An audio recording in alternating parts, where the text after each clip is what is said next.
Hi, good morning. My name is Melissa Bell. I'm an international correspondent for CNN based here in Paris, and I'll be with you for the next couple of hours to talk you through the next few sessions. We have a few panels, artistic performances. The idea is that we consider the adaptation imperative, sort of 11 years on now from Paris, the fact that we are heading towards a world above 1.5 degrees Celsius. The question is, first of all, taking stock of that and becoming conscious of it at a time when new wars, new catastrophes, fresh chaos distract us from what I realize now for 30 years has been the slow burn news story of our time, but we really struggle to tell it in a way that is meaningful and sustainable. So the idea is that we're going to consider in a couple of different parts the question. The first is a kind of taking stock. We're going to be hearing stories from the front lines of climate change, those who are living it day to day, often with very few resources and very little help to get them to survive the consequences of this man-made climate change. The second part is going to be beyond the testimonies from the front line to look at where we're headed, how we can take stock of the fact that given that we're heading towards a world above 1.5 degrees Celsius, how do we build resilience into our systems, into our politics, into our geopolitics, into our societies in order to be able to adapt and survive as a species? I have the great pleasure, first of all, of introducing to the stage for our first keynote speech, Sandrine Dixson-Declève, who is the Executive Chair of Earth for All and System Transformation Hub founder. She's also the Honorary Chair of the Club of Rome.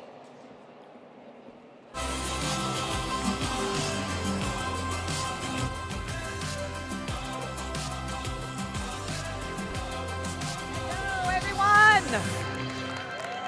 Do we remember where we are? Where are we? Where are we? Not only are we in Paris, I'm kind of forgetting where I am because I just flew in from Beijing yesterday, actually. And I'm going to try to introduce to you this incredible session on adaptation. And I'm going to ask you to bear with me as I tell a very important story. Why? Because we are here on the legacy stage. And the legacy stage means that we are here to start a legacy. We're also here during the Fire Horse year. And this is actually my year. It is the year of revolution. So legacy, revolution. Why is that important?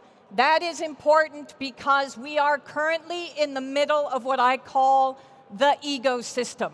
An ecosystem that is based on profit, power, and patriarchy. A patriarchy that this weekend many people said they wanted to put an end to. Those millions that walked around the streets of the United States that said enough is enough. We need to shift from that ecosystem into what I call the ecosystem. Having just come back from China, talking about ecological civilization, understanding the importance of ecology in everything that we do. This is a system where people, planet, and prosperity thrive together. How do we get there? The 4 Bs. We need to ensure that we get out of the breakdown. We are in the midst of breakdown. Revolutions are going to take us out of this breakdown. Moving beyond barriers, building bridges, and every single conversation that I had in China was about building bridges. And yes, it's difficult, and yes, the geopolitics make it in some cases impossible. But the people of China want to work with us to build bridges towards breakthroughs that are fundamental in terms of ensuring that we preserve nature, that we preserve our humanity together. But what's stopping us? Oh my God, so many elephants in the room.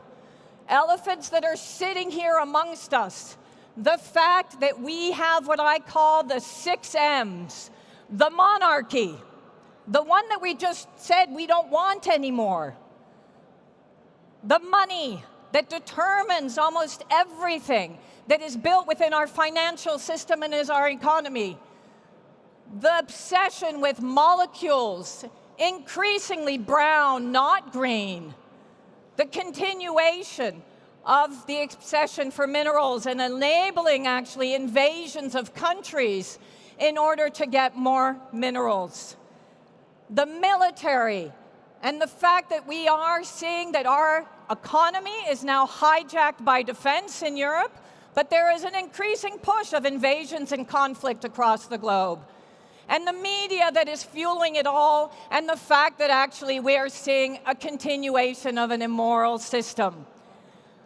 Ladies and gentlemen, we have two possibilities, and yet we are breaking down on both. Human progress is going backwards. We have seen through the UN Development Report that this is the first year where actually we are not seeing human development and human progress. Well-being and wealth distribution is going backwards. We've got a winner-takes-all mentality. And AI disruption is actually fueling that winner-takes-all mentality. Isolationism, anxiety, suicide for the first time ever in Europe. Youth suicide has surpassed youth accidents as the rate of death. This is serious, and yet I'm not here to give you just doomsday scenarios, but this is the reality check. The social tension that increases, and the tech bro feudalism that is actually trying to take over our planet. On the planetary emergency side, we are in an emergency, and yet we do not have any plans of action. How many declarations of planetary emergency have we seen across the globe? And yet most manufacturing sites put in place emergency plans. Why is it that we don't have an emergency plan? Climate and social discrimination, where we know that 80% of the poorest are hit by climate change. And yet we are not taking into consideration damage and loss, and we're not taking into consideration adaptation. And yet the cost of inaction, already at 1.5, is at least 3% of GDP. And we know when we move to 3 degrees, it could be upwards of 17%. And we were promised that to solve this, we would have a twin transition here in Europe. We would both transition in terms of digital and AI, and we would transition towards green. Ladies and gentlemen, when I was in Beijing, every single professor, academic institution, civil society representative, and even some of the government officials said the best way to collaborate between Europe and China is the green pathway. This is an opportunity, and yet we have ecosystem breakdown. So how do we actually move faster? How do we ensure that the conflict mentality versus the peace mentality doesn't stop us? And how do we move away from the Anthropocene being the legacy of the ecosystem rather than the ecosystem? Two key points that we need to think about. Financial and economic misalignment to move towards ecological breakthrough, and to move towards human breakthrough, leadership, and morality, values, coming back to our values. What does that look like in terms of systemic shifts? Moving our breakdowns in systems, in the economic system, the global commons, and the political and governance systems. Ensuring that the interrelationship between all of these systems are optimized, that we shift from an extractive economy to an economy actually that moves beyond productivity and addresses well-being. That we look at the global commons as an asset. Instead of destroying our global commons, that we preserve our global commons. And that we continue to observe the rule of law and scientific evidence as fundamental. But we have one big issue, and this is another reality check and an elephant in the room. We have a major barrier, the trust deficit. The fact that 70% of people are unwilling or hesitant to trust with different values, those with different values. The fact that we've got a world that is retreating inwards. Economic anxiety, as I said, geopolitical tension, technological disruption. That we have democracies that are under pressure here in Europe. Just recently, look at what happened in Slovenia. How is it possible that our Slovenian election was interrupted, disrupted, and manipulated by the Israeli government? How is that possible? Why are we letting that happen? We have constant foreign interference, and that is unacceptable. And we need science-based policy making to continue to guide us forward, not move us backwards. Ladies and gentlemen, today, 39% of those G20 citizens that we interviewed believe their government can be trusted. 39%. That trust deficit is real. And yet, even though global well-being is declining, we know that we have possibilities. We know that we have 5 governments that have put in place well-being economies. We know, through the work that we've done at Earth for All, that we can actually reduce the difference between social tension and well-being and put in place new indicators that place a value on social well-being, on health care, on access to hospitalization, on access to education. But we also know that inequality is our greatest interconnected risk. And again, that inequality is only going to get worse as we see the compound effects of climate change. So what, therefore, are the solutions? The building bridges between the economics, the social, and the environmental. The ensuring that we have an integrated system.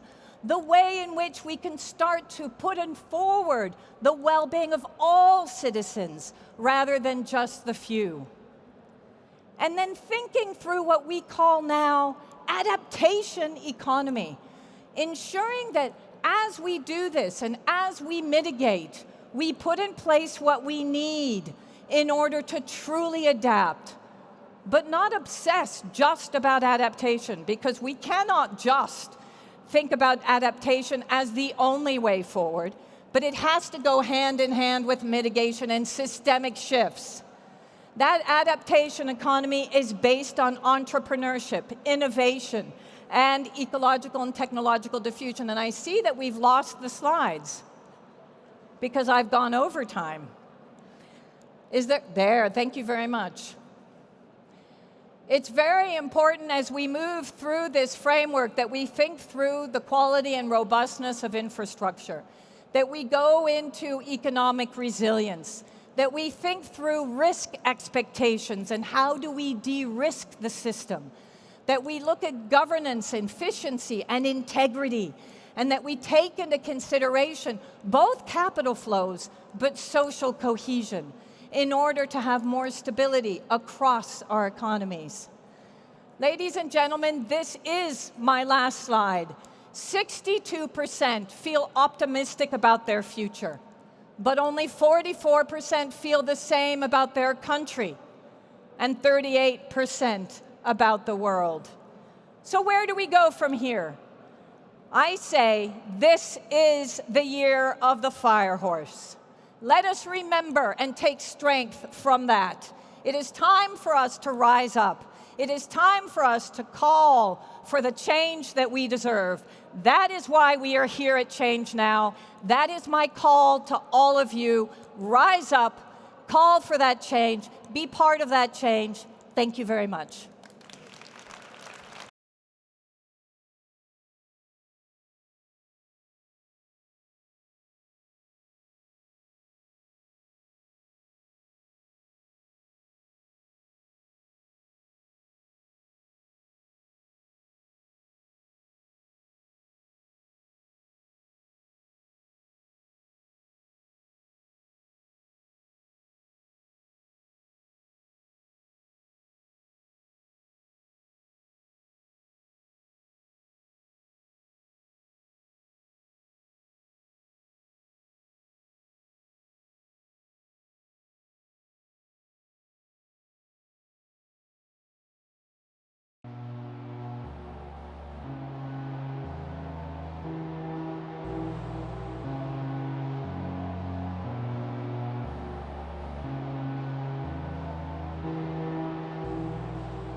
That was Minuit 12, a collective of artists and dancers that use body movement as an act of resistance and a way to explore new narratives about climate and biodiversity. That performance, an excerpt from their pièce Nouée, you can find them on Instagram, Minuit 12.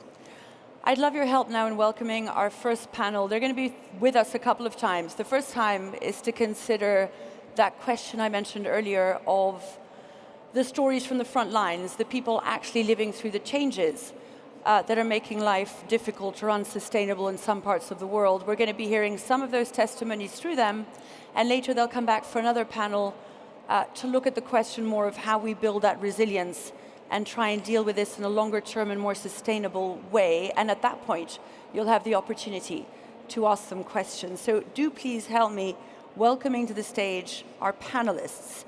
Runa Khan is the founder and director of Friendship, which is an international social purpose organization. We're also going to have Philippe Birker, the co-founder and CEO of Climate Farmers, which is an organization that helps people reconnect with ecosystems and scale regenerative agriculture here in Europe. And Baughman McLeod, who's the founder and CEO of Climate Resistance for All, which helps particularly women on the front line deal with health and income disparity. Do please help me welcome them to the stage.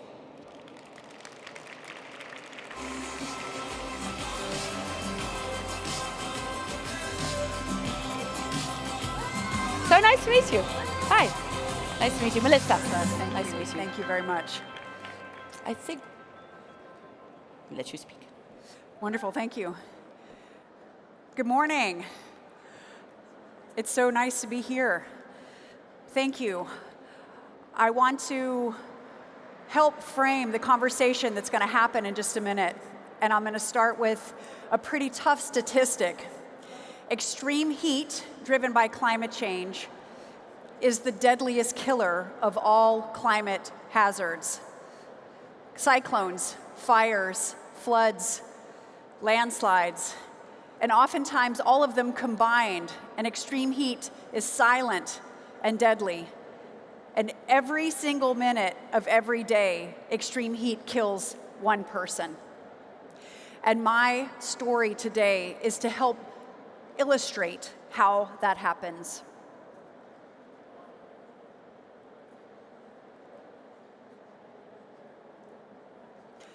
This is Yamame. Yamame is the chief market lady of the Congo market in Freetown, Sierra Leone. She works and lives in the heat every day. Her house is covered in a metal roof, which absorbs the heat, and she spends the night hot. And how many folks in the room here have spent a hot night without enough air, and you toss and you turn, and you do not feel good when you wake up? Please raise your hand. Have you had a hot night? Yes, of course, of course. You feel tired the next day. And she has lived and worked for decades in the market. She sells vegetables in the Congo market. And she organizes the other women in the market. And she, with her megaphone, is the early warning system of the market. And she helps engage the traders in the market for better conditions in that market. She also was dedicated to raising her kids and educating those children so they did not need to be in the market with her for their careers. And they have gone to school and they are now professionals. And she's gone. Where did she go? There she is. Okay, good. Okay, and Yamame works with Mayor Yvonne Aki-Sawyer, our partner, and the Chief Heat Officer of Freetown and my colleague at HERA, my organization, to organize new and different ways to help support the market traders facing extreme heat. And so while the heat and the humidity have advanced,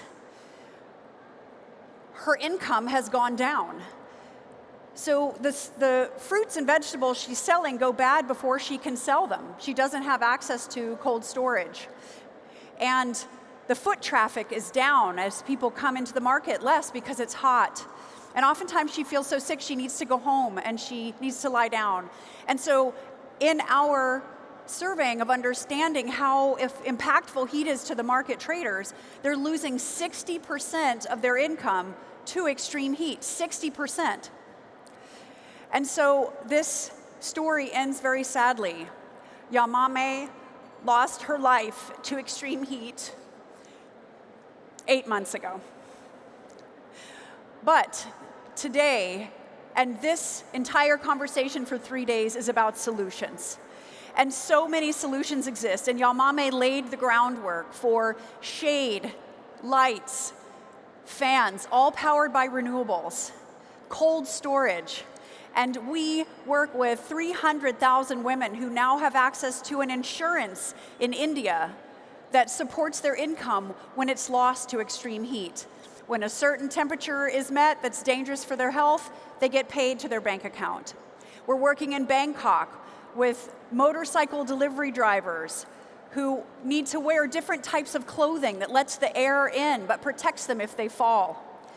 And we're supporting a micro business in rural Pakistan that addresses the effects of extreme heat on menstrual health, and they are profound. And it's also a moneymaker, and new jobs, and new opportunity. And so there are 772 million Yamames. And what we know through all of these solutions, and the discussion we'll have in just a few moments, is that her life, she will not have lost her life in vain, and that we together with our partners and all of the solutionaires here at Change Now can face the extreme heat and build choice and opportunity and dignity together. Thank you.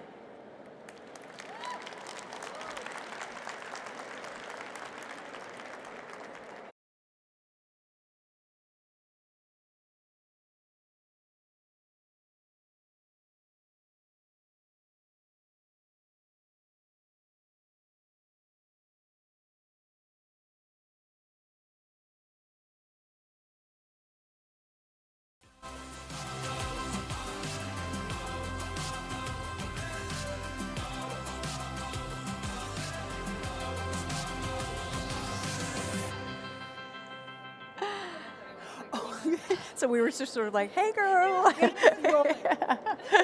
you for being here. For millions of people, adaptation is not a future discussion. It is a daily battle for survival in their reality.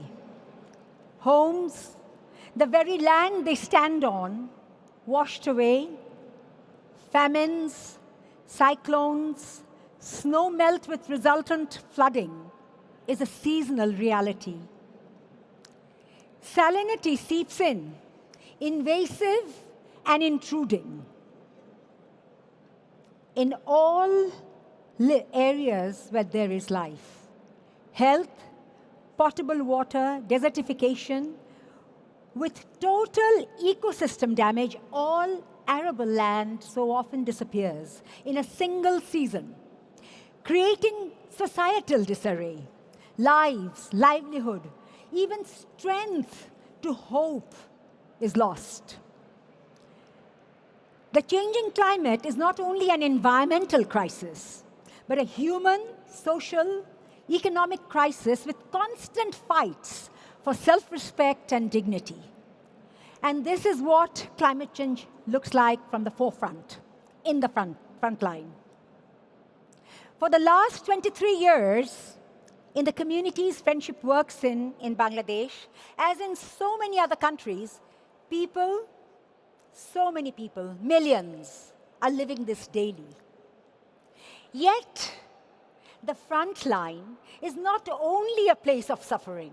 We should not look at them condescendingly.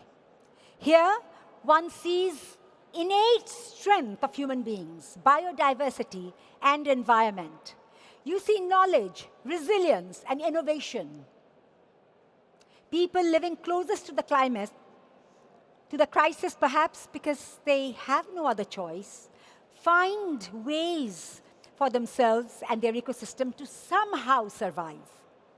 They don't build resilience. No one can build resilience. It's like shrugging off your responsibilities. Nobody can build resilience, but they have courage to face and survive. The question is whether the world today is willing to back them with solutions which they need at the right time, in the right amount, and in the right way. Provoking, ensuring that we provoke no wrong actions and misalignment within the communities in their own socio-ecosystem. Adaptation systems do not need titles of innovation. The ability of agility, reactions, resultant survival through a crisis nearly always means innovative methods are being used. And adaptation must be understood given the holistic reality. Gaps need to be filled to be able to create a platform on which to stand.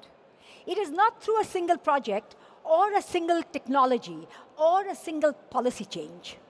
Adaptation is a system of practical responses that help people to stay alive, stay productive, and stay dignified in the face of repeated shocks. It means giving health from curative to awareness, access of care to continue that good health. It means restoring, protecting nature, mangroves that protect both biodiversity and human settlements. It means climate-resilient farming where salt and floods have made traditional agriculture impossible. It means education that prepares children not only to survive disruption, but to shape a different life for themselves.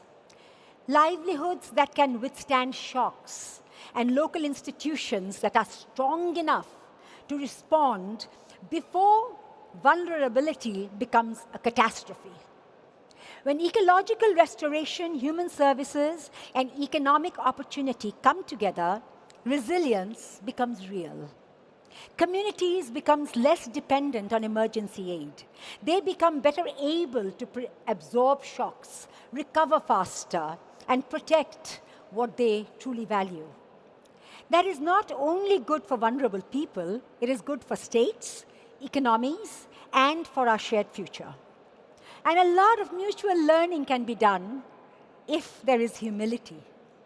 And this is what we have learned over decades. People, biodiversity, and the environment, none live in sections and different sectors. There is no separate boxes of health, education, soil health, or environment. Everything, life, is connected. So adaptation must also be connected. And to make it happen, it is inseparable from human dignity. The poor and neglected cannot afford poor solutions. Not sympathy, but respect. Grants for strengthening them, investments in technology that they can absorb and internalize, and thus create the power to shape their own pathways. I remain optimistic for our beautiful world. I do, in spite of all that's happening within us, for the sheer goodness of humanity. I remain optimistic. With trust and respect, miracles can happen. Women leading changes, demand by communities for replantation because they realize it's for their own safety. Youths who have not seen a tarred road in their life can now go and bring their woes and address the whole world.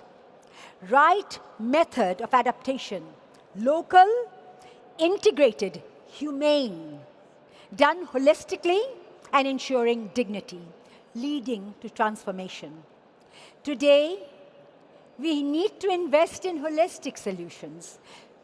Today, we must decide whether in a warming world, whether in a warming world, we are going to move ahead in silence or be part of what is needed to be whole. Today, we have to realize that in this world, the responsibility is on all of us. It is in our own way that we can make a difference. Our minds can make a difference. We are the agents of change, and our actions will show us the path that together in solidarity we will lead for the future. For this planet, for the environment, for biodiversity, for every life on this planet. Thank you.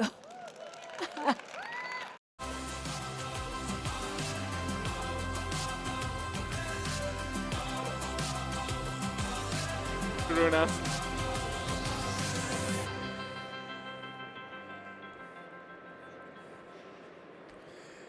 Good morning.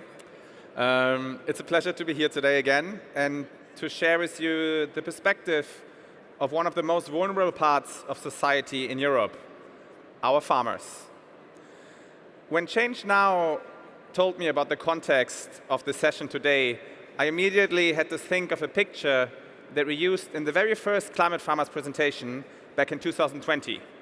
What you see in front of us looks a bit like it's a Sahara or any other desert in the world. But in reality, it's a field of a farmer in eastern Germany, in Brandenburg. And it's a field that can no longer be used for agriculture.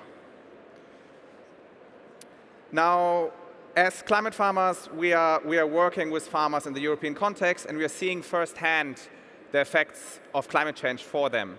More than 50% of all European farmers are already suffering from water scarcity. We have several situations of crop loss in recent years, such as maize, for example, where we lost 30% of the total harvest in 2022. And many of you might remember the spike in olive oil prices in 2024 due to 26% loss of the harvest in 2023. In total, we have 12 billion euros in damages every year due to climate change-related crop loss for farmers just in Europe. In peak situations like 2021, when my hometown Kirsten in Western Germany flooded, we had 40 billion euros in damages just in Germany, Belgium, and the Netherlands. And overall, it's not just less rain, we also have more heavy rain, more heavily concentrated, and this increased by 30% since 1950. Now, the big problem for farmers is we do not only have an issue due to climate change, we are also starting to see the consequences of 70 years of industrial agriculture. Since the Second World War, we have heavily practiced plowing and the use of chemical inputs. And that related to 63% of all European soils being completely degraded, which means we have less water retention, we have higher flood vulnerability, and higher erosion risks for farmers. On top of that, due to these practices of industrial agriculture, we have also lost the nutrients in our plants and in our food. So the food that we're eating nowadays is not nourishing us anymore, and the soil is not nourishing the plants anymore. This leads to more human diseases, skyrocketing cancer rates, skyrocketing Alzheimer rates for humans, but also more pests and diseases for farmers, which means they need to add more inputs again in order to keep up the yields, which is the only thing that they are getting paid for. Now, on top of that, we also have societal consequences, because most farmers in Europe are not really in a situation where people are aspiring to do what they are doing. I always say, being a farmer is not something you mention on your first Tinder date. Farming is simply not sexy right now. And that means we went from 14.4 million farmers in Europe in 2005 to 9.1 million farmers in 2025, and the tendency is going further down. The average age of farmers in Europe is 57 years, and only 12% of our farmers are under 40. Now, regenerative agriculture holds the potential to tackle this issue. I don't have the time in this talk to go into the details, but essentially, in agriculture, we are normally fighting against nature. In regenerative agriculture, we see farming as an expression of nature. We are farming in order to support natural cycles. This has many positive benefits. We're taking carbon out of the atmosphere, we are restoring water cycles, and through that, we're reducing the effects of climate change, and we create higher resilience as well as higher and more nutrient-dense food. As climate farmers, we believe that humans are a keystone species. We believe that we have the possibility to have a larger than average impact on our planet, and that can be positive, which would be an honorable title we would share among others with beavers. Right now, unfortunately, we have a largely negative one. We also believe that regenerative agriculture is the way to get there. For that reason, we started back in 2020 Europe's first and largest farmer community of practice. We have farmers learning from each other how to do regenerative agriculture in practice on their farms and online. And now I want to share with you a few examples of these farmers in Europe. I have to send a little disclaimer here. Most farmers are communicating on WhatsApp. So the videos that I'm sharing with you right now, I received from our farmers on WhatsApp. So they might not be up to the highest high-definition picture quality which you're used to. Change Now warned me of this, so my apologies. So this is an example from a farm in Portugal from Francisco Alves. And what you're seeing is animals, how they would behave in nature. This farmer has cows, he has pigs, he has sheep, he has goats. They're all year outside, grazing on pastures, under trees, in his case, under oak trees, as nature intended for them. And this is a farmer in Western Germany, Dolf von Weselmar. And what you can see on this field, it's his conventional neighbor, where you can see the water standing on top of the soil. And then you can see his field, where he has healthier soils, so the water is getting soaked in, you don't have water standing, and you have less risks of crop loss due to flooding. And then we also have the opposite. This is the drought situation that we had in the UK. And we have a farmer, Dougal Hamilton. Again, first, you see the conventional field from his neighbor, where you see quite a lot of brown patches. And then you see his field, where it's green, because he keeps his field covered over the whole year, and he has a diversity of crops, as you would see it in nature as well. And then lastly, an example from Spain. This is a case of erosion, where you can see first the more clear water coming from the right side, which is from the regenerative field. And then when we go to the left side, you can see it's a lot more muddy because the soil is being taken away, which is an example of a field that has been deteriorated through industrial agriculture. Now, to close it off with a few numbers at the very end, at Climate Farmers, we also believe we need to measure regeneration. And for that reason, we developed an MRV together with our farmer community and with university partners like Wageningen. And on that field, we are testing things like soil health, biodiversity, and water cycle. And just to close on a positive note, what we can see on all the farms where we have measured, we have a 93% of improvement on the indicators, ranging between 15 and 20%. Thank you very much.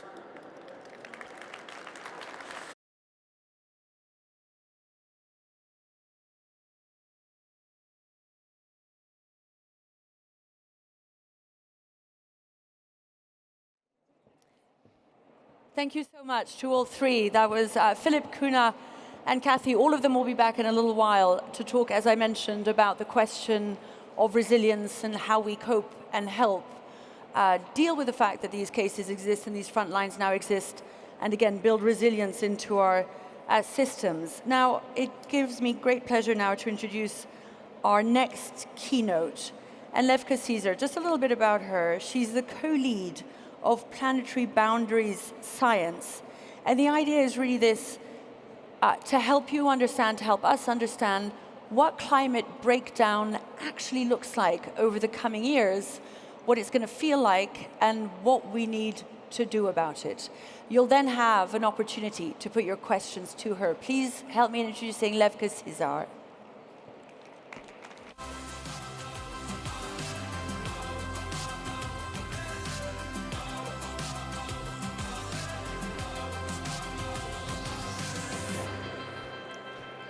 Hi, everybody.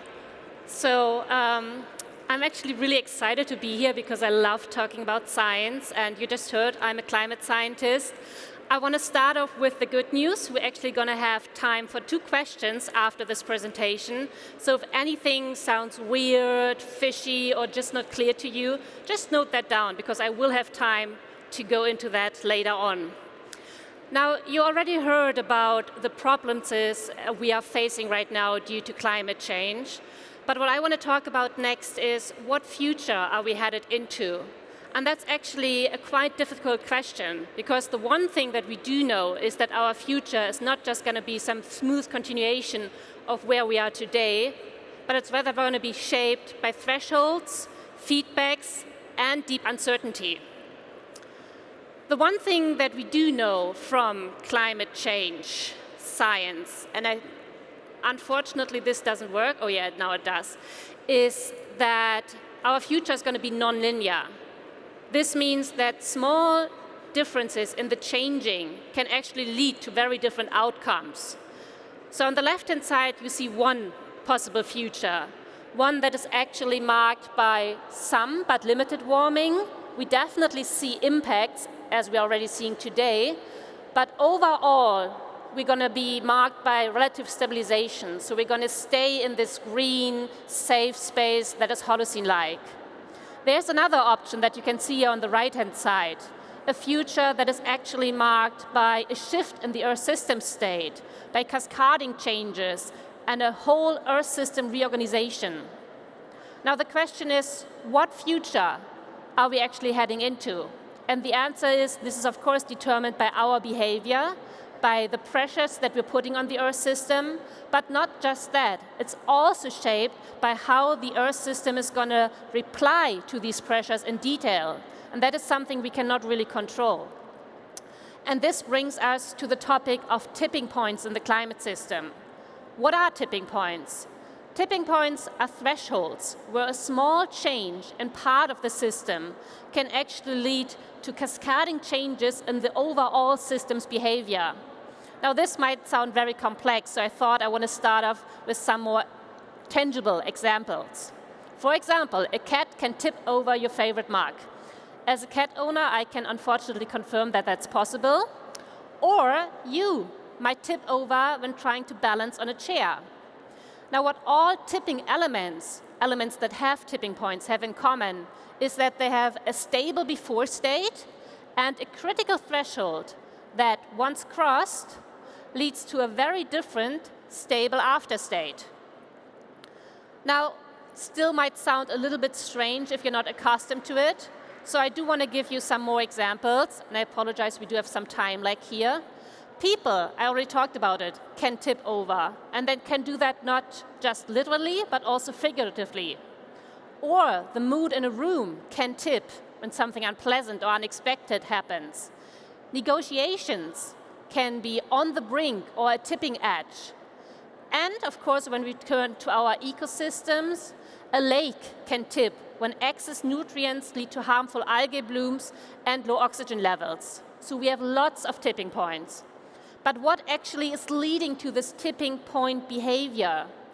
That's normally what we call self-reinforced feedback loops. In climate science, we sometimes say positive feedback loops, but that's not because they're positive in the sense of great, but because they're amplifying the initial change, leading to something that is nearly unstoppable. Again, let me go back to the examples. So we look at this happy, calm herd of cattle just chilling about, and then one of the cattle is actually going to be startled by the small yellow butterfly. It's getting scared and starting to run around, startling two other cattle. They too are then going to start to run around, startling the next ones, and so on until the full herd is running around like crazy. So we have a stable before state, the calm herd. We have a critical threshold once the first cow is starting to run around. And we have, from a scientific point of view, a stable after state with all of the cows running around like crazy. So again, tipping points are all about self-reinforcing feedback loops. If more A increases B and more B increases A, the two of them are going to increase each other until there's only infinitive, basically, or some natural threshold or ceiling, basically, happening. And all this can happen just from a tiny nudge from the outside. In the Earth systems, there are more than 25 parts that have identified tipping behavior. And I want to talk through some of them with you right now, starting with the big ones, which are the ice sheets, the land ice sheets of Greenland and Antarctica. To understand the tipping behavior here, you have to know that temperatures decrease with height. The higher up you go, the colder it gets, normally about 6 degrees per kilometers. Ice sheets are 3 kilometers or higher, meaning that their surfaces are on average about 20 degrees colder than the sea level, so really cold.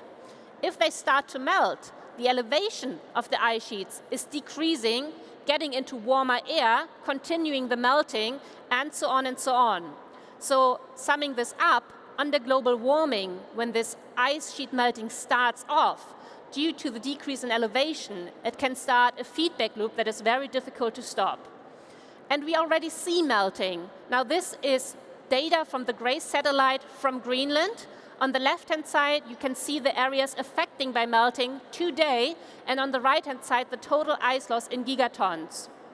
We don't know yet whether Greenland has already crossed its tipping point, but if it were to happen, we do know that this means a quite different future, as Greenland holds enough ice, frozen water, to elevate sea levels by about 7 meters globally.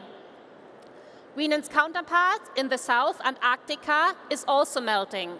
The good news is the bigger part of Antarctica, East Antarctica, shown here on the right-hand side, seems to be fairly stable so far. You can see it's hardly affected by melting. The bad news is the western part of Antarctica, holding 3 meters of sea level equivalent, has already crossed its tipping point. So this is going to melt down, and we probably won't be able to do anything to stop it. It does take a few thousand years before it's going to be completely gone. This already shows you tipping points also act on different time scales. Some of them on quite long ones, some of them on shorter ones, which brings me to the next tipping point example, the rainforest, the tropicals, like the Congo Basin or the Amazon. These are governed by quite a lot of different feedback loops. I want to concentrate here on the main one, which is that forest trees are pretty good at taking up moisture, water, and evaporating it again. So basically, they're recycling the water, helping to increase rainfall further downstream or downward from the wind from the oceans away. But this also means that as forest covers decreases due to deforestation or wildfires, we have less moisture being recycled, decreasing rainfall downstream, and this could lead to further forest loss. And this is actually something that could happen within decades, that the Amazon would turn from a rainforest into a savanna. Now, if you were here this morning, Johan Rockström already talked about it. The Amazon is also a great example, and here you can actually see the forest loss that we are seeing since 1984. It might not look an awful lot if you look at it like this, but if you compare 1984 with 2018, you can see that especially in the southeast, we do see a great loss of forest. And as Johan already mentioned, the Amazon is a great example of showing you when we look at tipping risk, we cannot just look at climate change. If we look at the Amazon tipping risk from the global warming perspective, we would estimate it to be between 3 and 5 degrees of global warming. But if we also consider the other planetary boundaries, like land use change, this can already happen at only 1.5 to 2 degrees of warming when combined with 20 to 25% of forest loss. And this brings us, I would say, uncomfortably close to where we are today at 1.2 to 1.3 degrees of warming and already 17 to 20% of forest loss. Tipping could mean that the Amazon turns from a carbon sink to a carbon source. And this actually matters quite a bit because our current system can only work because nature, and that is the ocean and the land, are so far taking up about half of our carbon emissions, as you can see in this plot. So without these natural carbon sinks, global warming would be much higher. And this matters because, as you can see here, we are already at the risk range for quite a lot of tipping points, and these are only going to increase with further global warming. Now, to sum this up, or to end this actually, it's important that we realize that we're dealing with a very uncertain future. So basically, you could say we are steering a system, our planet, over an ocean with some dangers, with possible dangers ahead. We don't really know where exactly these dangers are, and we have to hope that once we see them, we are still able to stop. But the problem is, we know the Earth system is actually one that has a lot of abrupt changes in it, different timescales, irreversibilities. So actually, I think our steering conditions are looking like this, quite foggy. And here it's also important that when you look at science, we can't wait for science to tell us what the future will look like with certainty. This is not about certainty, it's about risk and prevention. And with this, I'm over, or my time actually already. So the question is, do we have some questions on this or any other climate, physics, science-related topics? If so, it would be really great if you could raise your hand. We do have some helpers that would then hand you a microphone. If not, oh yeah, we actually have here in the front. Perfect. What you have spoken are mostly symptoms of climate change. What are the causes of climate change? What are the causes of climate change? Yeah, so the question is not what are just the symptoms, but what are the causes of climate change? And I think this is a simple but maybe somewhat hurtful answer, because we do know that climate change is really mainly part by us humans, by our behavior. It's the emissions, of course, of greenhouse gases, CO2, methanes. It's how we treat the land, that we are changing the freshwater cycles.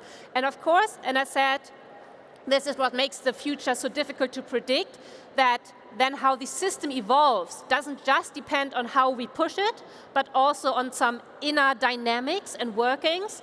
But it is clear that we as humans are pushing it right now. And that's, of course, one could always spin it around and say this is good news because we can change our behavior, but it's also something that we really have to come to face with. Thank you for the question. Okay. Oh yeah, there's one more question. Here, this aisle basically down.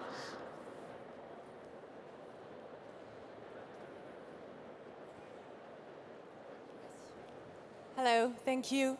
I wanted to know, as a scientist, how do you do to keep faith and to believe in our ability as a species to do the right things so that everything that you just evoked doesn't bring us to the abyss? Like, how do you get up in the morning, basically? That's my question. Okay, so the question was how, as scientists, we keep faith.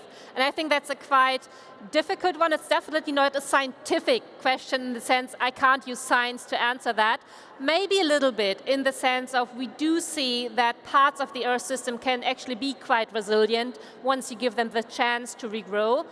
But from the more human perspective, I actually remain able to keep faith by coming to places like this and meeting people who are not looking away, who say, no, I want to change something. I'm not just continuing on this path that our, I don't want to say ancestors, but that we are set onto. I can change, I want to do something about it, and I'm willing to also do what is maybe uncomfortable, because I think that's also an important point. Maybe change doesn't come easy, but it's definitely possible, and I think it becomes the easier the more people are on board to do the change. So, and that actually brings us nicely to change now. And maybe to close this up, I think for such an uncertain future, it's really also important that we become faithful but also resilient to what might happen. Resilience in political decisions, in communities, agriculture, culture. And with this, I want to actually hand over to the next part of the sessions who are going to talk about this. Thank you very much.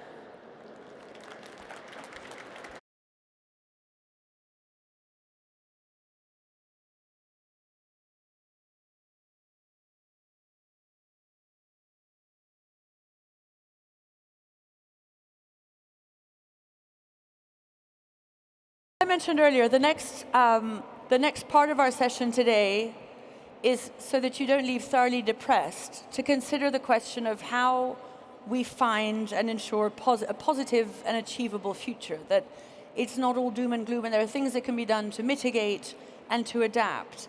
So we're going to have a few sessions in this part of the program. First of all, the panel discussion where we're going to have Runa, Philippe, and Kathy back on stage this time to look, having spoken about the front line and the experiences of people who are living this firsthand, to try and figure out from those stories what can be done to help us adapt to what is certainly a troubling future. We're also going to hear from Carlos Moreno, who's the co-founder and scientific director of Entrepreneurship Territory Innovation Chaire at Paris One, and he's considered one of the leading specialists on urban redesigns, and he's going to be giving us an idea of what the city of the future might look like. We're then going to have a panel discussion with Jean-Laurent Cranier, who is the CEO of Generali in France, and Kirsten Dunlop, the CEO of Climate KIC, and the idea of this session will be really to consider how financial and economic institutions and those worlds can help see us through and adapt to the future as we've been describing it. So would you please help me in welcoming once again to stage Runa, Philippe, and Kathy. Thank you.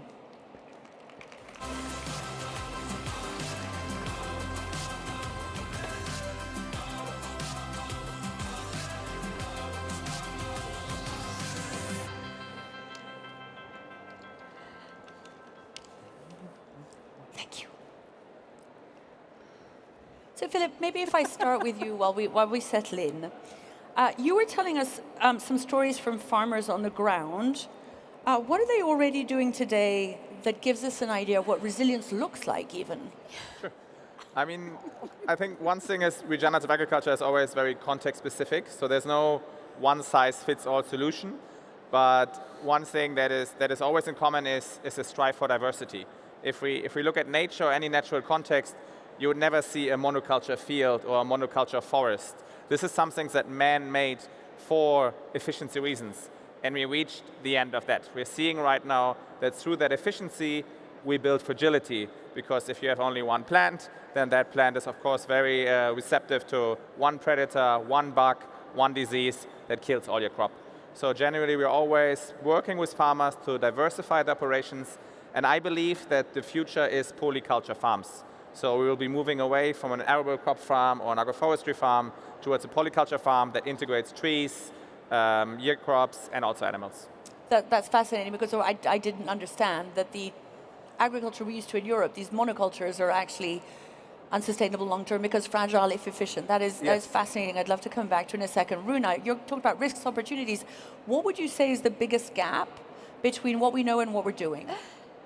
Well, I think the biggest gap is how we approach, and that how we approach is right from political will to donor wills to how, when we step into a community, we take along with us all the words that actually mean something, like localization, like locally adapted solutions. Then indigenous people know all the solutions.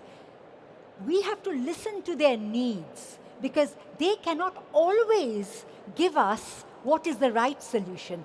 They can only tell us what they deeply need and how they would deal with it. And from there, we know what we would be capable of doing. For example, if 20 years ago, I had gone to the field and I asked these people who had never seen a doctor, what do you need? They would say, when we are sick, we need a doctor. But they would not say that you can reach us through a mobile hospital, which will bring us care. Yes. I had to put together what my ability was, what technology we could use, how we could do it. So it is a question of us respecting them to understand, to listen to what they say and what they don't say, and find out the solutions together. That's fascinating. And this is very important. Fascinating. Kathy, to you. You gave us the idea, the story of Yamame. Tell us what her story tells us about the scale and the urgency of the climate crisis. I think many of you heard me say that 60% of the income of the traders is lost from extreme heat. 60%. So just in terms of the scale, that's There are 42 markets in Freetown. Freetown is 1.3 million people. Those 42 markets have about 2,000 women in each of them. There's just the scale of one city. And so think about the 772 million women in the informal economy working in extreme heat. And when you add formal economy workers like women in Lake Charles, Louisiana, working in the seafood industry in the heat, it's 1 billion women. And that's just the women.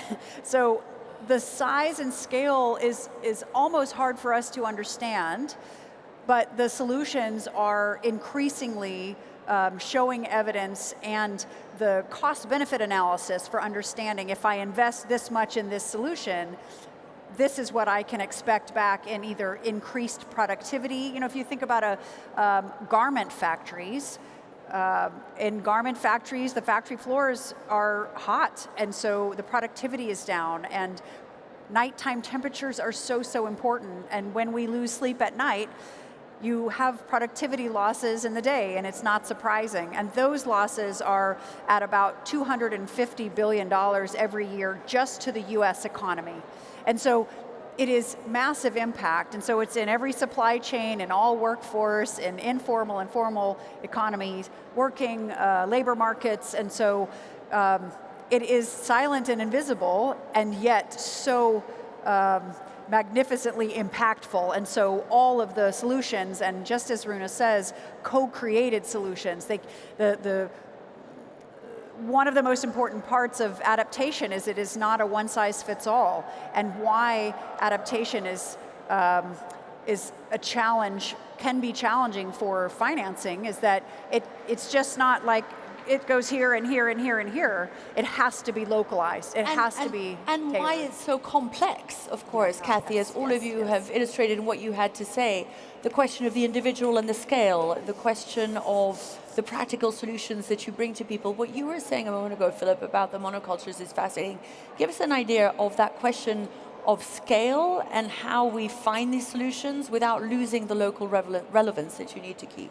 I mean, that's the big problem that we're having right now, right? We see farmers are realizing that we have ended the industrial agriculture era, but they're stuck within a system that was very much designed by the agrochemical industry. So just to give you one example that we're having there, in the European Union, and what I'm saying is always for the European context, we have the Common Agricultural Policy, which is giving 440 billion euros in subsidies to farmers over 7 years. Right now, these subsidies are mostly given out based on the size of the farm and the yield that they're having. So obviously, farmers are optimizing for yield at all costs, which means they're buying chemical inputs, which are further destroying their soils, but they're helping them to increase their yields, which they need in order to keep the farm profitable, because in the end, they're all businessmen. At the same time, we have massive damages due to the effects of our agricultural system. We had, just in 2023 alone, we had 400 billion euros in damages due to floodings in Europe. So if we would be navigating the money that is going towards reparations from floodings and droughts towards supporting farmers in the transition to regenerative agriculture, we would actually be able to reduce it. But the problem is the agrochemical industry, and specifically Bayer, BASF, Syngenta, they would not be making the profits which they're making right now. And so the largest number of lobbyists in Brussels is coming from Bayer. And that is the issue that we very much are having, is that we are working with the farmers, but that the system that they're in is not supporting the regenerative agriculture system. And that's a fascinating point, because it's that question of systemic, holistic change that society needs, and that's really, really hard to achieve or even to work towards, because it's a question of understanding the urgency. I suppose, to you, I'd love to know about what you think the single solution that we might look towards that we're not yet looking at might be. What would you say? I think true cost accounting. I think if we would actually be living in a society where every company would have to account for the damage that they are causing to our planet by doing what they're doing, that would automatically mean that the most sustainable product is not the most expensive one, but the cheapest one. That is, so if you're sourcing something regenerative, you're actually supporting planetary recovery. but you actually have to pay more than if you buy meat from a feedlot, which is causing suffering for animals and suffering for the planet. How fucked up is that? That the right decision is the more expensive one. And you know what, listening to you, I'm pretty sure every consumer would be into that. Do you know what I mean? Yes. Exactly. Bruno, the same question to you. What is the single solution, do you think, that should be considered that society is not really looking at or ready to look at? You know, when you are going project to project to project to project and you're jumping and you have put in a lot of money, it's not necessary that that is going to really be, you would be able to scale that. Because scaling takes, you know, there are 100 million, there are 8 billion people in the world. 8 billion people have different kind of reactions to things. So it's not a factory for scaling. Because every time you interact, it's a different person, different environment, different culture you're interacting with. Therefore, it's the principles of how you should scale.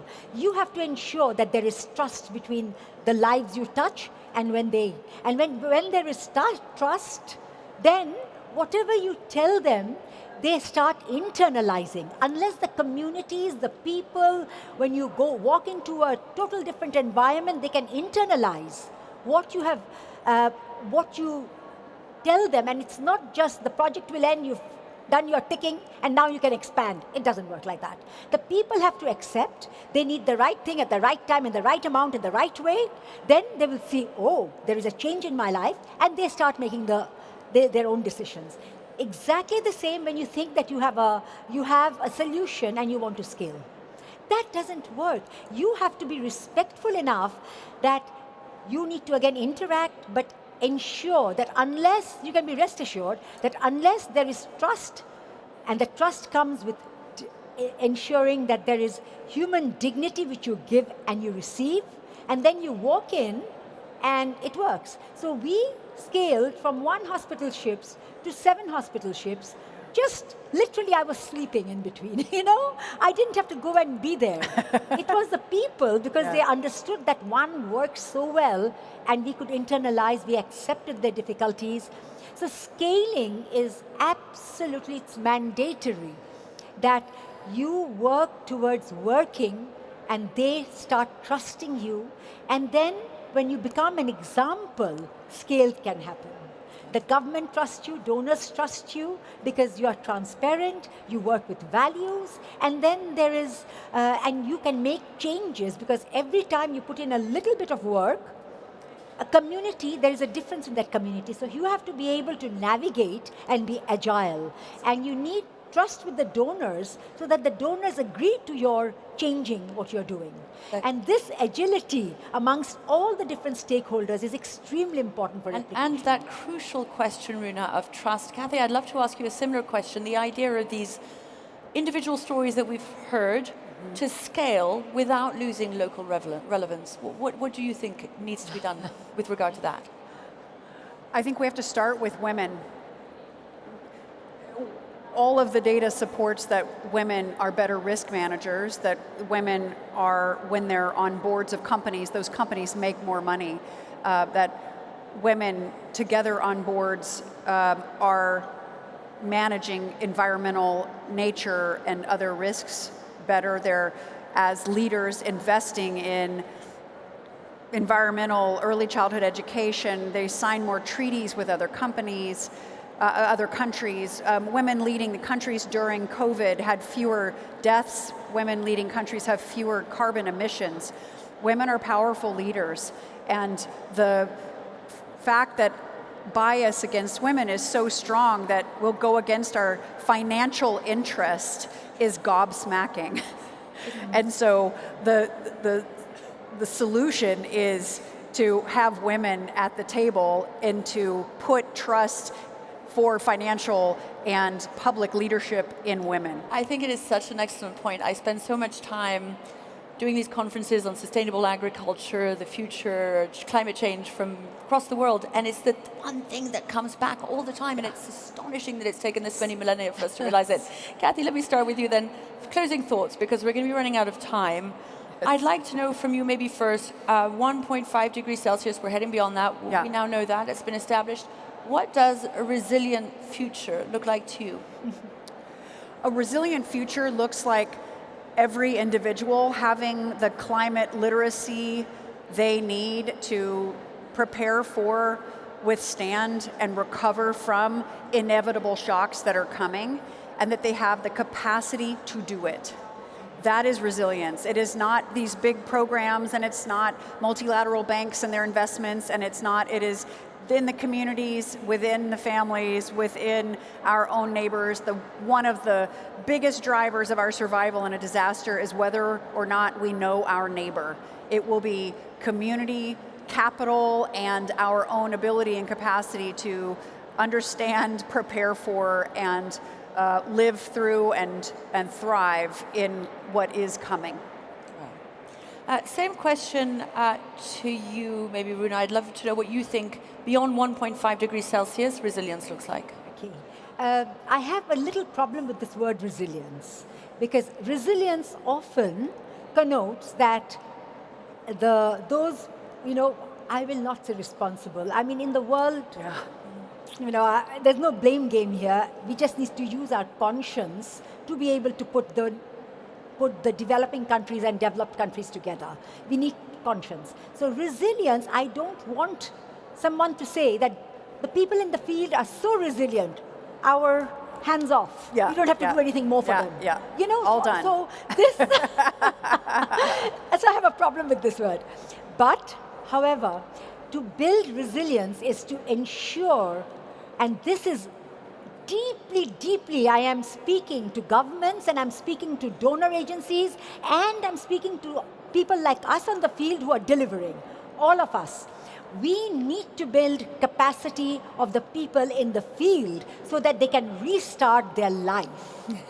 I tell my people that those in the hospital ship, do not put them under a bureaucratic system, because when the storm comes, you are not there to be able to go 14 hours to save them. That's it. They need to have enough to save confidence in themselves Yes. to be, and you have to give them the responsibility as leaders in the organization, that they make decisions without feeling scared that they're making a wrong decision.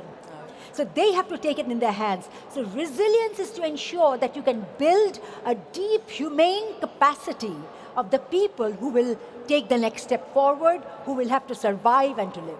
Here. So. Philippe, same question to you. Beyond 1.5 degrees Celsius, what does it look like? I love what you were saying, and I think I very much agree. Resilience comes through diversity. Diversity on the fields, and also diversity of people, right? I think I love change now because it already brings together tens of thousands of people. But in the end, we still need to go from tens of thousands to hundreds of thousands to millions, because within the bubble, we're not going to change things. And in the agricultural world, for me, this is more and more about raising awareness that every human being is eating every day. And so you're taking a crucial decision for our planet every day by the way how you're sourcing your food. And yet most people, even in the climate bubble, are going to a supermarket and are buying conventional food. And through that, massively contributing to the destruction of our planet, essentially. And I think just to bring that awareness in, that what you eat and how that was grown or sourced is one of the most crucial things that you can do for your own health and for planetary health. And to spread that knowledge is, for me, one of the most important acts that we can do. That's fascinating. In the last half an hour, we've learned so much. Thank you very much to all of you. Thank you.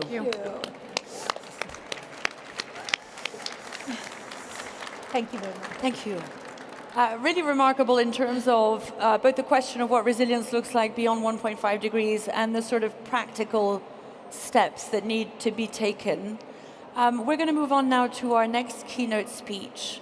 And beyond that, we'll move back to a panel discussion. And towards the end of our meeting today, although we do have one very special guest by the end of that, before we go, I would love your help in welcoming Carlos Moreno. I mentioned earlier he's the co-founder and scientific director of entrepreneurship, territory innovation, Chaire at Paris 1. And as I said, he's the world specialist, or one of them, on urban development. And he's going to give us an idea of what the future of the city looks like. Do help me in welcoming Carlos Moreno. Thank you.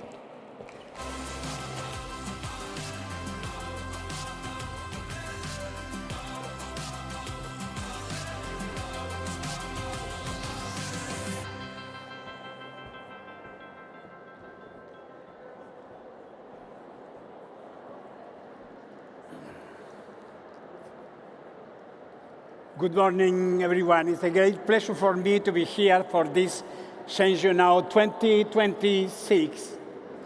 I have 12 minutes for evoking my research work, my proposal on sustainable urban proximities. In fact, the question is today, in cities where the majority of population lives today, how could we develop the best of resilience in face with our essential challenges: climate change, economical inequities, and social exclusion? I proposed 10 years ago, in 2015, a few months after the COP21, this concept, the 15-minute city. What is this concept? In fact, in the 15-minute city concept, the less important point is the number of minutes. 15, 20, 10, 5, no matters. The question is, how could we, at the same time, could fight against the climate change and at the same time to develop a vibrant local economy, employment, added value, and more livable cities, sustainable interactions, vibrant neighborhood. This is the sense of my research work. Today, this concept have spread worldwide. My books are translated today into 14 languages, just for evoking the importance for creating, developing, fostering a new transitions for having a new lifestyle, work style, commuter style. 6 years ago, exactly, during the electoral campaign of the mayor of Paris, Anne Hidalgo, she has embraced this concept, the 15-minute city for Paris, for developing a new backbone for giving a coherence to her urban policy in Paris. We have launched this concept in January 2020 for presenting to Parisians this way for reconciling at the same time the strong reduction of our CO2 emissions, to reduce our fine particles related to the presence of, massive presence of individual cars, at the same time to develop a lot of activities in proximities. Jean Jouzel, Nobel Prize with the IPCC, and myself were the scientific advisor for inspiring this electoral campaign. Yesterday, we have the new mayor of Paris, Emmanuel Grégoire. He embraced the continuity of this urban policy. He said yesterday, I will be the mayor of hyper proximity for Paris. This is essential today for considering that, regardless of the size of density of cities and territories, we need to reconcile sustainability for reducing our CO2 emissions and at the same time, quality of life. This concept today has adopted worldwide by the main international organization of cities, but the essential mayor of a lot of different cities, metropolises, but as well regions, countries, and small cities, including ruralities. In reality, to fight against climate change is not only a question of reducing CO2 emissions. This is a triple challenge: to propose the measures in the ecological way, in the economical and social way too, for having a positive impact. This is the sense of this concept. Even if the name is X-minute city, happy proximity, vital neighborhoods, vibrant neighborhood. The question is today to change radically the paradigm for living in cities. Don't forget, in 2026, we have been continuing to live with the same paradigm of the 20th century for cities, the Le Corbusier paradigm, the Athens Charter. Le Corbusier said, the city that succeeds is the city that moves fast and furious. This is the pattern now. After the Second World War, in all cities in the 5 continents, this is a nonsense. The zonification. Le Corbusier said, we need to be concentrated for developing inactivity. For this reason, we had the corporate business district, just for working, the residential areas, just for living, for middle class, for working class, for rich people, the cultural activities, etc. This digital maps is a classical modern city, one color for defining a zone for inactivity. Of course, for changing of an activity, we need to commute. This is the reason for having worldwide this time spent in a long daily commute, and in particular at the same hours, the peak hours, early in the morning, late in the evening. We wanted to change radically our lifestyle, work style, commute style, for improving the quality of life.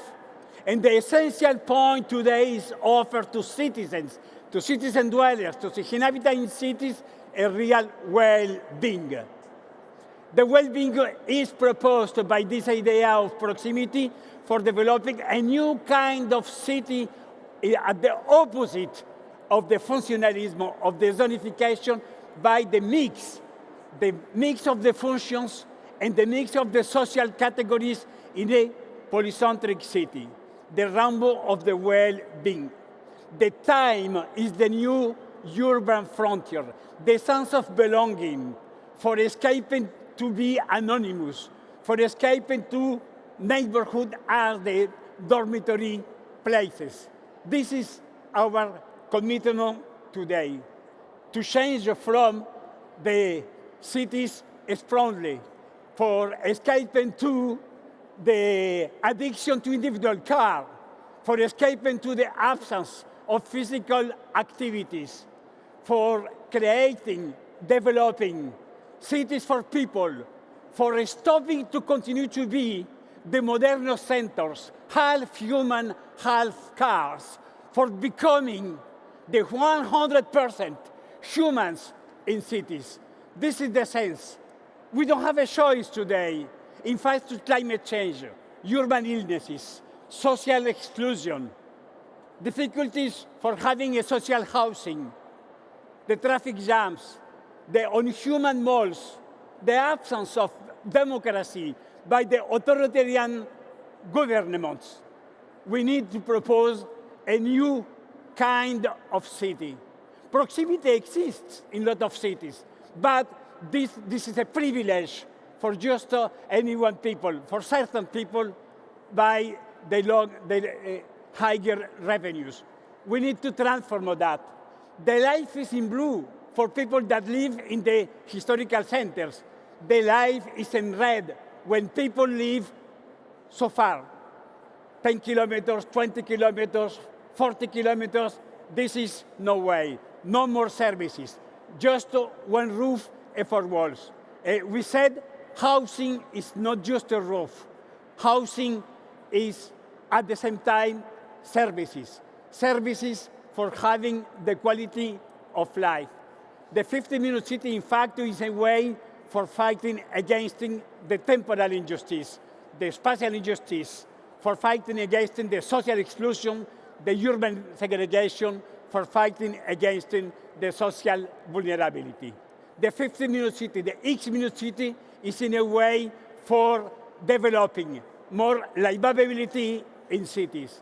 This is a way, and I hope that in changing now, you will conserve the souvenir for evoking that it is possible today, change here and now our lifestyle for giving the possibility for living in a real humanity. Thank you so much.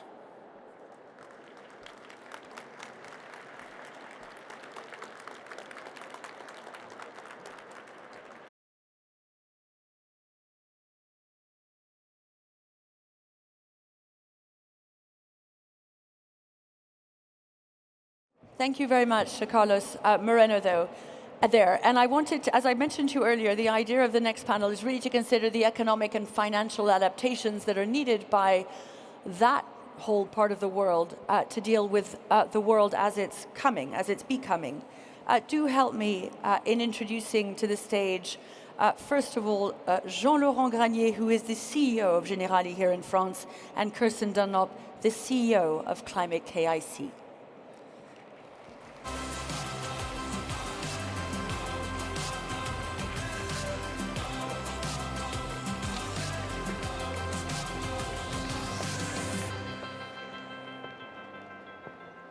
Thank you so much for joining us, both of you. And the idea really of this session is to look at the very concrete changes that the world is going to have to consider as it adapts.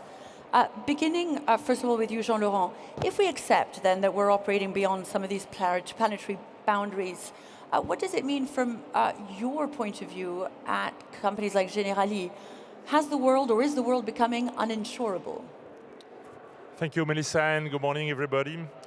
I think that I can unfortunately only confirm what has been said in the previous intervention. I think we have more and more extreme events that are becoming more intense and more costly for everybody, for the people and for the economy. Just to give an example, the recent series of storms that occurred in southwest of France will cost at least 1 billion, more than 1 billion. And 1/4 of the French population is exposed to the flooding risk. You know, we have even invented a new word, which is medicane. I mean, converting hurricane in what happens in the Mediterranean Sea, medicane, which means that we are now exposed to a new type of event. The cost of climate disasters has doubled in the last 25 years. It was average 2.5 billion a year. Now it's 5 billion a year. And we expect it to be, in France, I quote French figures, 10 billion in 2050. Which means that this increasing frequency, as well as the long-term evolution of climate, will significantly affect our living environment. Does it mean that the world is becoming uninsurable? It's a good question. I mean, let's say first that for many people around the world, which are the most vulnerable people, already assurability is an issue, not for the future, but for the present. And over the last century, it's true that insurance coverage has globally increased and has provided safety for more and more people. But we are still facing a huge protection gap between, for instance, European countries where 25 to 50% of losses are covered, depending on the local countries, from natural catastrophes. But in developing countries, it's only 5% of the losses that are today covered. Which means that even in the developed economies, the polycrisis we are facing, like with climate, biodiversity loss, also I could say political instability, is completely challenging the model at the moment. So it's for us the time to transform the insurance industry in order to increase the stability of the model. And we need to evolve as insurance companies. We need to become true protection architects, not only claims payer, claims and indemnificators, but protection architects, in order to help citizens to understand their risk, because they have an influence of their risk, and take mitigation measures upfront. Because now, I can say it, we are reaching the limit of the mutualization model. Wow, that's fascinating and terrifying at once. Kirsten, to you, picking up on those points which are so interesting. You know, I was trying to make the point earlier about this slow burn story, the fact that we've covered as news organizations, hurricanes, floods, famines, all of this linked to climate change. The point that was just being made is that actually we're beginning to see something that we've seen coming for a long time that we're adapting to sort of suddenly because we weren't really ready for it. We kind of are entering uncharted territory here. Yes, indeed we are. And the irony is that I was actually working in Generali literally 20 years ago, 10 years ago. No, actually 20. Goodness me. Time flies. Yeah, exactly. And it was very much on exactly this. How are we going to anticipate this issue? I think maybe a couple of things that are really worth explaining carefully. This notion of insurability, it's a very narrow window between two things. One is the nature of the risk itself, its extremity, its volatility, so exactly what Jean-Laurent is referring to. And the other is how affordable it is. So the minute we get to the point that you could potentially insure, but no one could afford it, then we have no more insurability. And in Australia, I come from Australia, if you want to insure your house in North Queensland, it costs you $200,000 or $300,000 a year, so you don't insure your house. Now, the implications of that, the uncharted waters, is that you have a society that has very little or no protection, and the implications of that is that the taxpayer becomes the insurer of last resort. So as you see with storms like Valencia, which is now ticking up for 20 billion, or the floods in Slovenia that were 19% of GDP, if you have several of those events happening per year or in multiple years, there's no fiscal room. We literally are in a situation that we would describe as, or we are describing as derailment risk, where once you pull insurance out from the financial system, you pull out bankability. Because if you can't insure, you can't get a mortgage, you can't get credit, so the entire financial system comes down like a house of cards.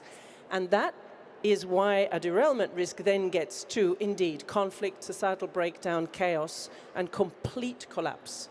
So the uncharted waters is what on earth do we do about this? Because we've known now for a very long time that this is a real possibility. Most people don't understand how the insurance mechanism works as the core bastion of societal resilience. So they don't realize this comes with a long tail effect and it's almost unfixable. And one of the things that I think we will need to consider is to think about what happened in the credit crisis. Before the financial crisis, there was an initiative called the Financial Stability Pact, and it didn't really have very much teeth. It then became the Financial Stability Board and was given the authority to regulate global financial institutions, to say there are some institutions that are just too big to fail. I think we're at a point now where we need to rethink and begin to bring in the next raft of too big to fail, too systemically important not to transform. I'm really glad you came up with a solution there at the tail end, because what you were describing was, I mean, apocalyptic, and I promised our audience a more cheerful session where we consider options. But you're quite right, the crisis is such that we need to think about systemic solutions that would allow us to just take control of everything and put it right. To you, Jean-Laurent, you mentioned the idea of moving from an insurance model to one of a sort of protection architecture. How does that work? What does it look like? So basically it means that we need to deploy prevention measures at scale. But just to explain what we do as an insurer, we are now developing a whole ecosystem with notably what we call our Generali Climate Lab to create an end-to-end protection chain. So just to explain, first, we are developing precise monitoring and climate intelligence. We leverage partnership and public data from Copernicus, from the ECMWF, the European Center for Medium-Range Weather Forecasts. And this enables us to have data models and to anticipate on future risk. Second, it's, real-time warning.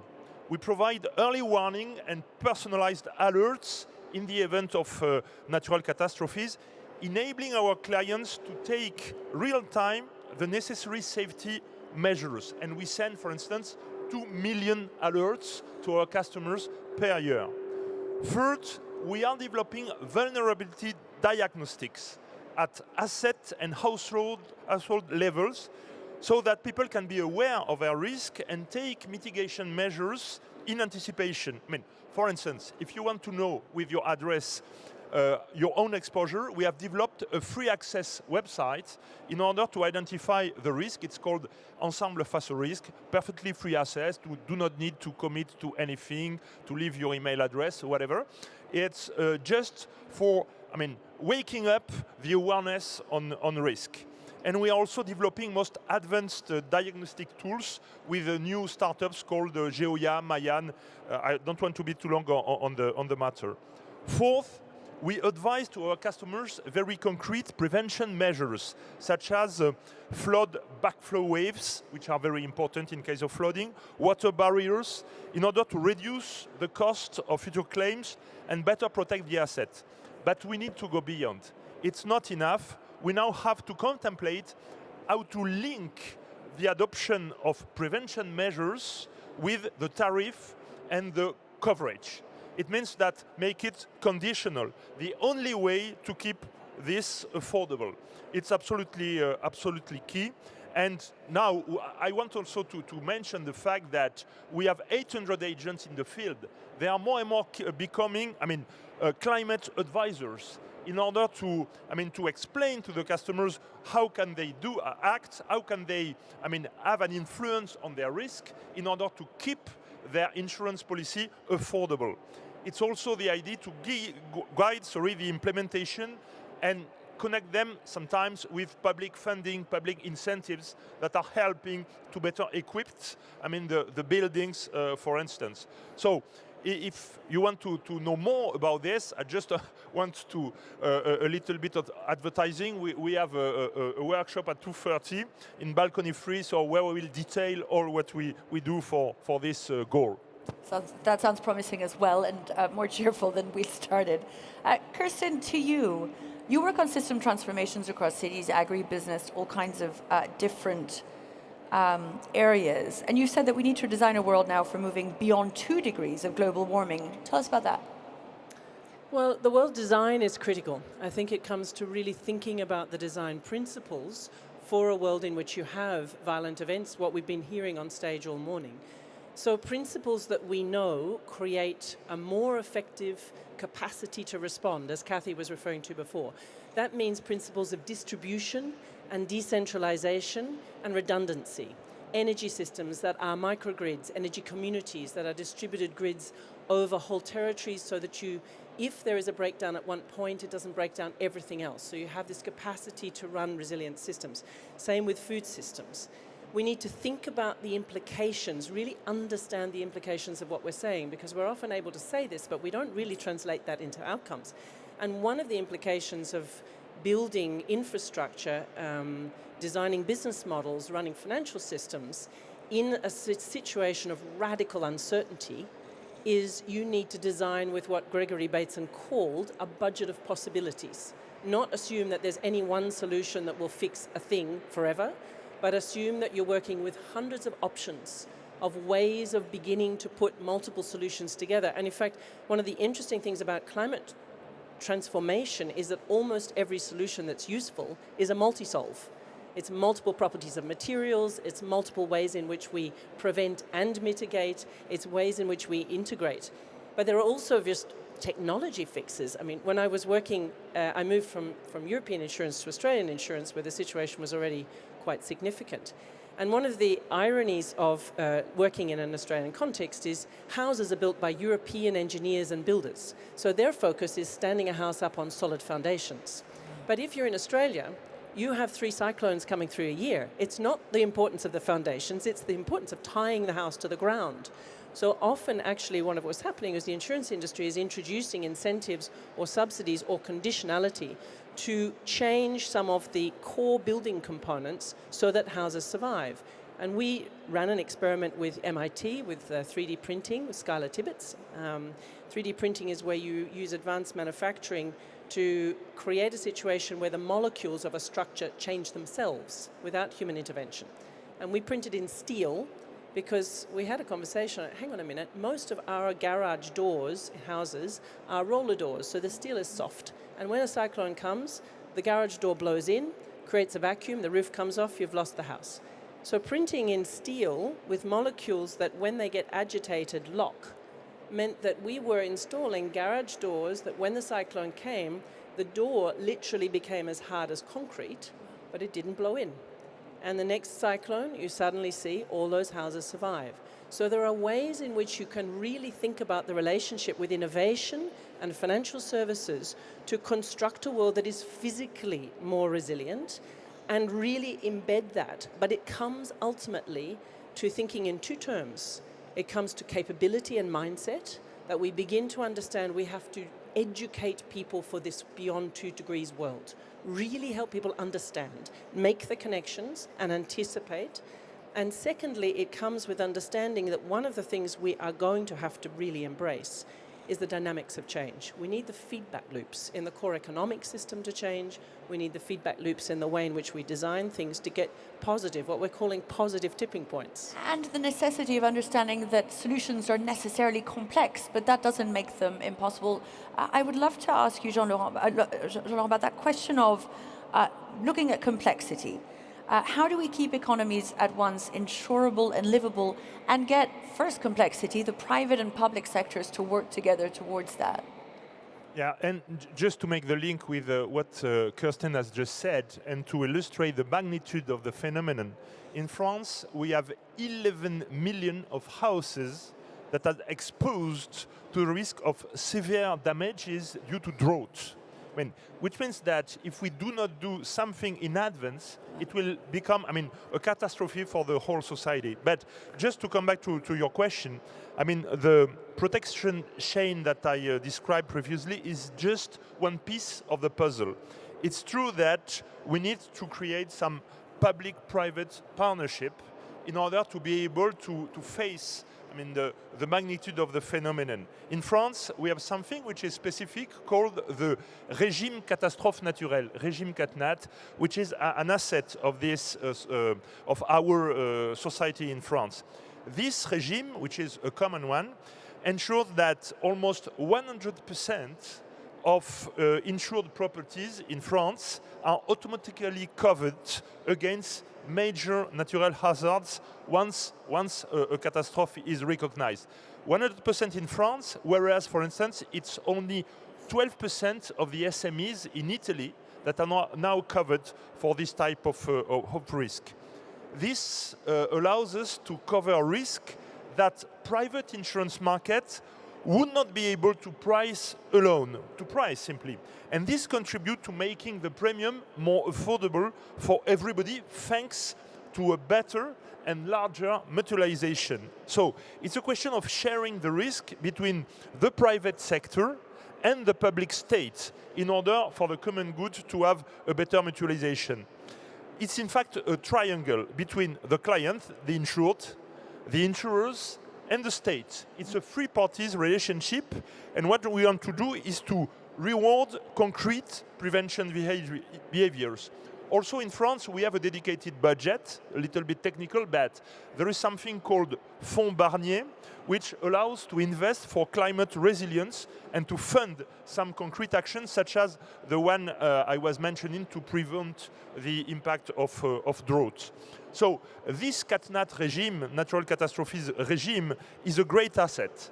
But it's not enough, because we are facing such, an intense polycrisis, which it means that it requires systemic changes to better plan urban development, where to build homes, for instance, how to manage, the electricity supply and the energy chain, how to change also the agricultural practices that could have an influence on the territories that we inhabit in. So we need to have, a global look, to have a global approach in order to make our economy more resilient to phenomena like frequent droughts, severe storms, and all this, which is in fact becoming the new normal that we need to get prepared to. Absolutely, and I think your example of the houses and how to help them sustain the droughts that inevitably will follow is fascinating, and brings me on to the next time, sadly, final question, because we're going to run out of time. To you, Kirsten, that question of, as Jean-Laurent was just describing, there is these holistic changes that need to be made.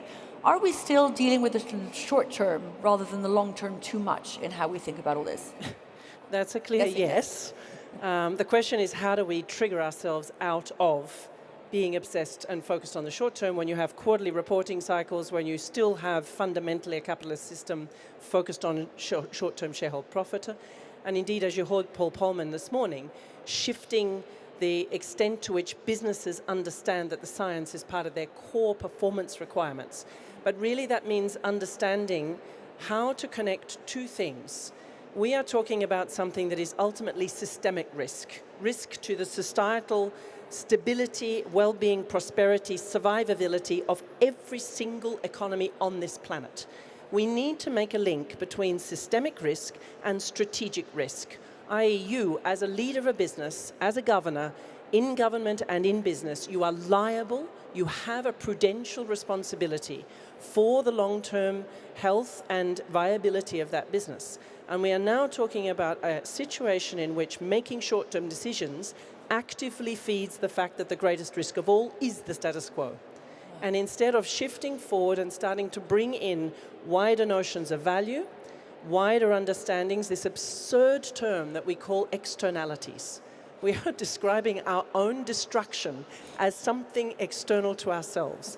I think one key, just to think about how do we link public-private incentives, because I very much agree with you. If we keep putting 7 trillion per year in subsidies for the things that are destroying ourselves, and 35 billion, was it, that Paul referred to in regenerative ag alone, for example, we have pension funds and sovereign wealth funds all over the world running trillions of dollars. They have a fiduciary responsibility to look after those assets so that pension holders, for example, have a pension to spend.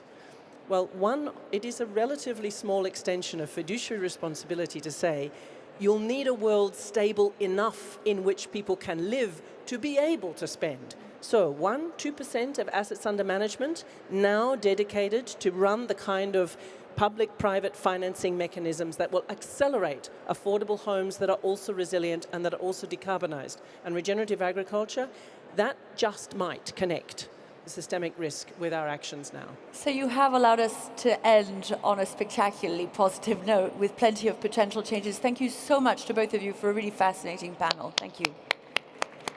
I'll walk out with you. Thank you.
Hello? Would you like to move a bit forward? Come closer a little bit. Can you come a bit closer? So that I don't speak to empty chairs. Come closer. Come closer.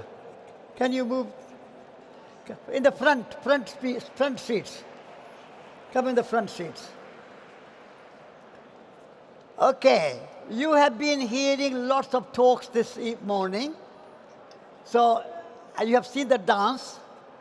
Time to sing? Are you ready to sing? Stand up. Everybody stand up. I will sing this song first, and then you listen, and then I'll invite you to sing with me. Okay? I walk in beauty before me. I walk in beauty behind me. I walk in beauty above me. I walk in beauty below me. I walk in beauty all around me. The whole world is beautiful. The whole world is beautiful. The whole world is beautiful. How? Okay, everybody together. I walk in beauty before me. I walk in beauty behind me. I walk in beauty above me. I walk in beauty below me. I walk in beauty all around me.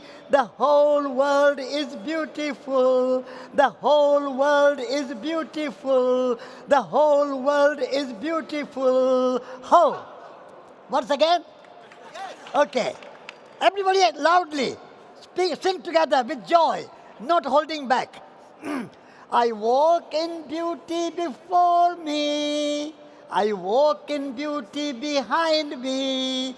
I walk in beauty above me. I walk in beauty below me. I walk in beauty all around me.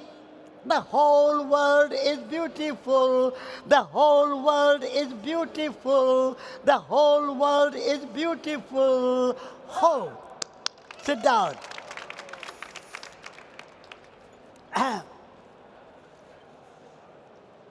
You have heard that in the world there are many, many crises. But for me, the problem in the world is a problem of aesthetics, beauty. What we are creating in the modern world is not very beautiful. Nature is very beautiful. The trees are beautiful. The flowers are beautiful. The birds are beautiful.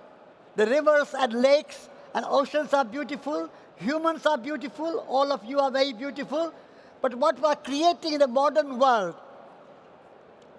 very ugly architecture and very ugly sort of shopping malls and so on. So what we have to create is beauty. So change now is change from ugliness to beauty. So when you go from Change Now conference, I give you a mission in your life. Do you want a mission? Our mission is to create beauty. So first of all, beauty starts with your brain, with your mind, with your consciousness. All your thoughts must be beautiful.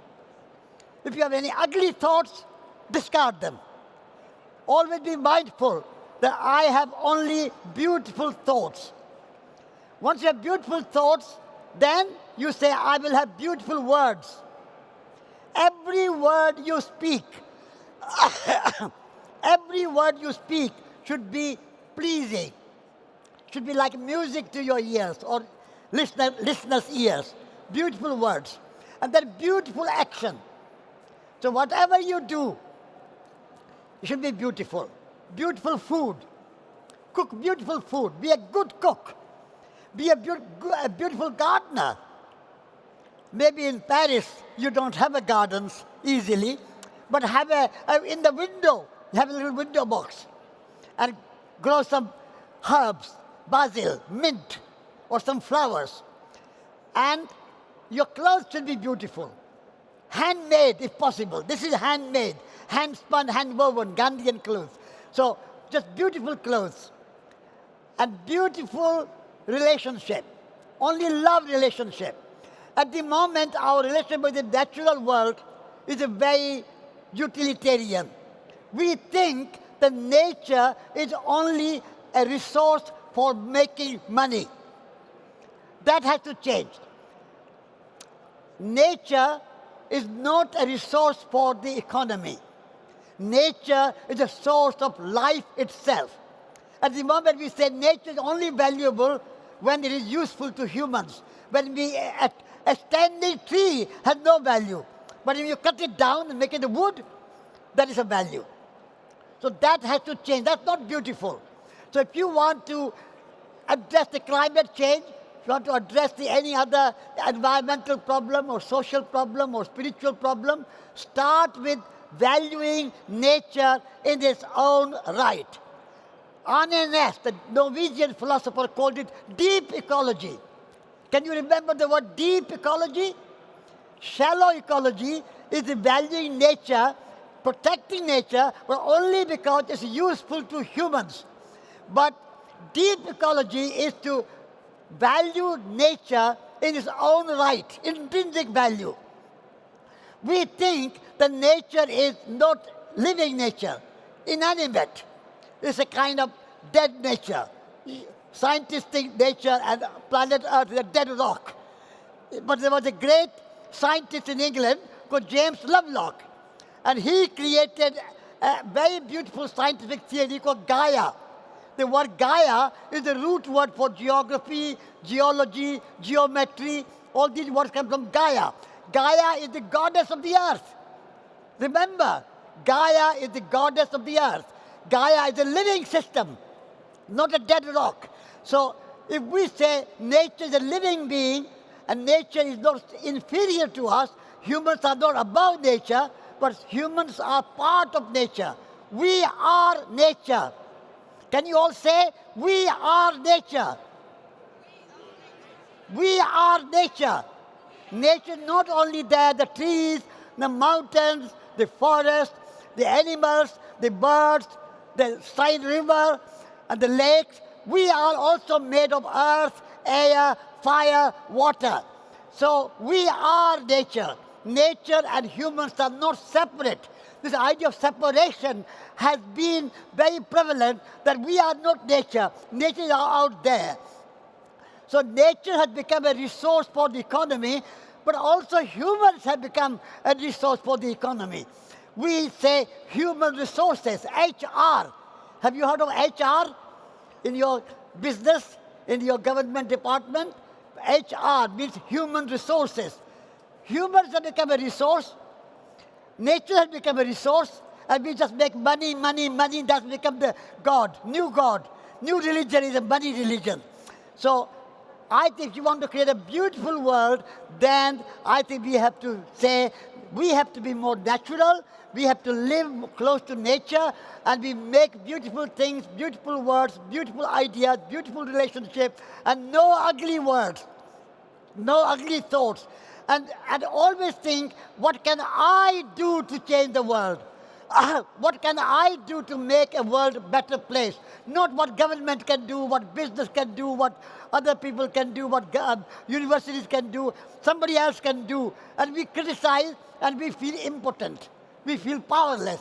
I can't do anything. It's the government has to do. Business, no. You are the government. You are the business. You can start something good in your life. So everybody has to take responsibility for themselves. I started Schumacher College in England. You can start a school, you can start a college, you can start an organic farm, you can start a craft shop, you can start a beautiful new restaurant. You can start something to contribute to the world, to make the world a beautiful place. So in concluding session of this Change Now, first morning session, I want to say to you that go away from Change Now with this one idea, that I am going to be participating in the world which will be beautiful, which will be attractive, and I will change the world. World will not change from the top. World is not going to change from Palais Élysée or the White House or the Kremlin.